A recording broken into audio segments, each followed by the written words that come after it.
ನಮಸ್ಕಾರ ಸ್ನೇಹಿತರೆ, ಹೇಗಿದ್ದೀರಾ ಎಲ್ರು? ನೀವೆಲ್ಲರೂ ಚೆನ್ನಾಗಿದ್ದೀರಾ ಅಂತ ಅನ್ಕೊಂಡು ನನ್ನ ಮಾತನ್ನ ಮುಂದುವರಿಸ್ತಾ ಇದ್ದೀನಿ. ಮಹಾಭಾರತದಲ್ಲಿ ಎಲ್ಲ ಘಟಾನುಘಟಿಗಳ ಗುರುವೆಂದೇ ಪ್ರಸಿದ್ಧರಾಗಿದ್ದಂಥ ದ್ರೋಣಾಚಾರ್ಯರ ಜನನ ಹೇಗೆ ಆಯಿತು ಎಂಬುದನ್ನ ಇವತ್ತು ನಾವು ಇಲ್ಲಿ ತಿಳಿಯೋಣ.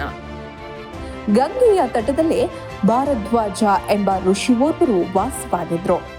ಒಂದು ಸಲ ದೇವರನ್ನ ಭೂಮಿಗೆ ಕರೆಸುವ ಸಲುವಾಗಿ ಆಶ್ರಮದಲ್ಲಿ ವಾಸವಿದ್ದಂತ ಋಷಿಗಳೆಲ್ಲರೂ ಕೂಡಿಕೊಂಡು ಅಗ್ನೋಷ್ಟಮ ಎಂಬ ಮಹಾಯಾಗವನ್ನ ನಡೆಸಲು ನಿರ್ಧರಿಸಿದ್ರು.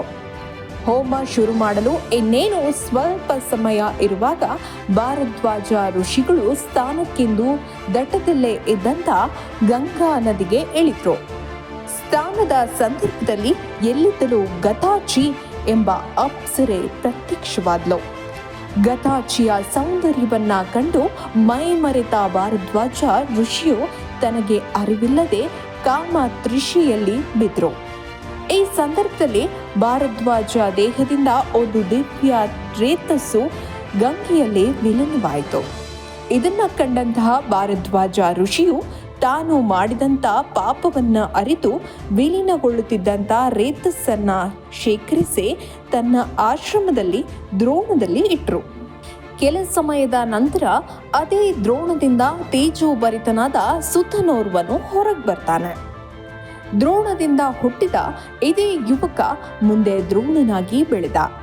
ಶುಕ್ಲ ಪಕ್ಷದಂತೆ ಬೆಳೆಯುತ್ತಾ ಇದ್ದ ಸುಕುಮಾರನಿಗೆ ಭಾರದ್ವಾಜರು ಅಗ್ನಿವೇಶನೆಂಬ ಋಷಿಯಿಂದ ವಿದ್ಯೆಯನ್ನ ಕೊಡಿಸ್ತಾರೆ. ಮುಂದೆ ಭಾರದ್ವಾಜರ ಸಲಹೆಯಂತೆ ಕೃಪಾಚಾರ್ಯರ ತಂಗಿಯಾದ ಕೃಪಿಯನ್ನ ಮದುವೆ ಮಾಡಿಸಿದ್ರು.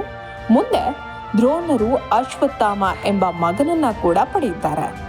ಹೀಗೆ ದ್ರೋಣನಾಗಿ ಬೆಳೆದು ಕುರುಕುಲಕ್ಕೆ ಆಚಾರ್ಯರಾಗಿ ಮುಂದೆ ದ್ರೋಣಾಚಾರ್ಯರು ಎಂಬ ಅಂಕಿತ ನಾಮದಿಂದ ಪ್ರಸಿದ್ಧಿಯನ್ನ ಕೂಡ ಪಡೆದರು. ಹೀಗೆ ಒಬ್ಬ ಮನುಷ್ಯನ ಜನ್ಮ ಆಕಸ್ಮಿಕವಾದರೂ ಭಗವಂತನ ಇಚ್ಛೆ ಹೊಂದಿದ್ರೆ ಅದೇ ಮನುಷ್ಯ ಯಾವ ಮಟ್ಟಕ್ಕೆ ಕೂಡ ಬೆಳೆಯಬಹುದು ಎಂಬುದು ಇವತ್ತಿನ ಸಂಚಿಕೆಯ ಸಾರವಾಗಿದೆ. ಮುಂದಿನ ಸಂಚಿಕೆಯಲ್ಲಿ ಇನ್ನಷ್ಟು ಹೊಸ ವಿಷಯಗಳೊಂದಿಗೆ ಸಿಗೋಣ. ಜೈ ಶ್ರೀಕೃಷ್ಣ.